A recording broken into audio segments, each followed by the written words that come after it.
好啊！歡迎你哋嚟到我 VIP Money Talk 嘅 channel 啦。今日咧嚟到漁人碼頭呢一度咧，頭先食完一間就係網紅嘅fish and chip 嘅鋪頭啦，叫做 Paddles 應該係。咁啊試咗幾嚿嗰啲三文魚啊、哈利拔啊、cod 啊嗰啲 fish and chip 好正嘅。咁啊同隔離傾開偈啊咁樣，咁啊佢就知道我做開保險啊、做開理財啊呢啲咁樣啦。咁佢問保險公司究竟靠唔靠譜嘅咧？萬一倒閉咗，咁佢啲保單咁會點樣啊？咁我就同佢講啦，你放心啦，加拿大嘅保險業嘅監管係咧全球最嚴格之一㗎啦。今日咧我就想用幾分鐘嘅時間同大家講下，其實加拿大嘅保險係咪真係咁安全啦？咁樣等大家一個安心啊嘛。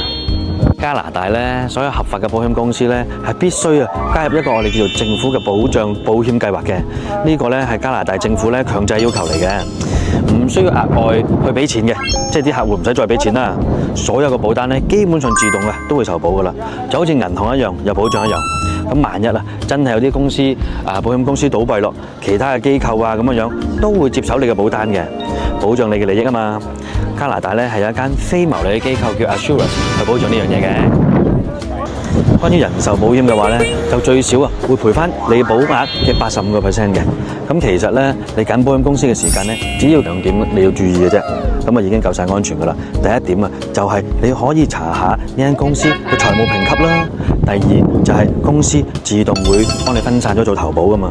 如果你個保額譬如係有300萬咁樣先計啦，咁佢哋都會分開，譬如可能有2間甚至3間嘅保險公司去承保你嘅保單嘅。所以我就話大家都可以放心啦，無論呢個經濟點樣波動都好啦，加拿大嘅人壽保單基本上啲資產都係零風險嘅，受法律同埋政府保險雙重嘅保護。你淨係需要去專注揾你嘅專業經紀就得噶啦，譬如可以揾我啦，幫你揾啱產品同埋呢個保障就得噶啦。嗱，如果你哋都有邊一方面有問題嘅，想詳細傾下嘅，可以揾我哋，電郵地址、聯絡電話，我哋有專人 VIP team 可以幫到你嘅。